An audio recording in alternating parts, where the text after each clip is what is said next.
pouvait être parents, grands-parents, et de se dire un jour, tiens, comment je peux parler de la Covid à mes petits-enfants ou mes enfants? Et c'est un bon moyen parce que c'est surtout bourré d'humour. Et on a repris les phrases des politiques, des médecins, ceux qui se sont promenés sur les plateaux. Donc c'est vraiment un objet souvenir.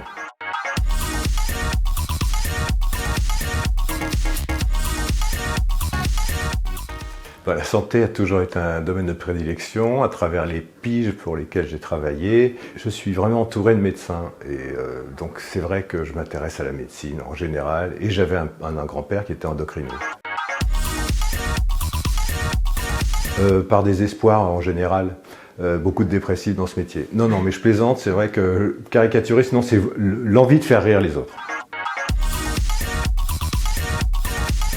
Non, je trouve que majoritairement, à part quelques cas cliniques, la majorité des médecins ont toujours apprécié mes dessins. Ils s'y retrouvent.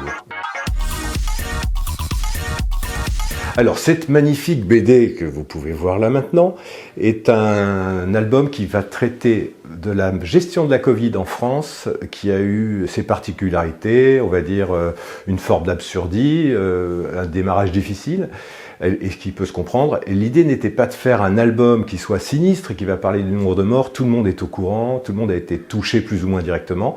En revanche, c'était vraiment traiter la gestion de cette Covid et les réactions des Français face à ça, face à l'absurdie. Dès le démarrage, l'histoire des masques. Le masque ne sert à rien, bien sûr on n'en a pas. Riyad Satouf. Absurde et second degré. Il n'y aura pas qu'un seul mot. Quand je travaille en direct, c'est un dessin extrêmement simple, c'est vraiment de l'esquisse très vite jetée. Et quand je fais des albums, j'essaie de faire un traité plus léché, plus travaillé, avec de la lumière. J'adore travailler la lumière sur Photoshop. J'aurais adoré être médecin. Mais je pense que en fait, ce qui m'aurait intéressé, c'était la recherche. Always look at the bright side of life. Tirer des Monty Python dans la vie de Brian, quand ils se font tous crucifier.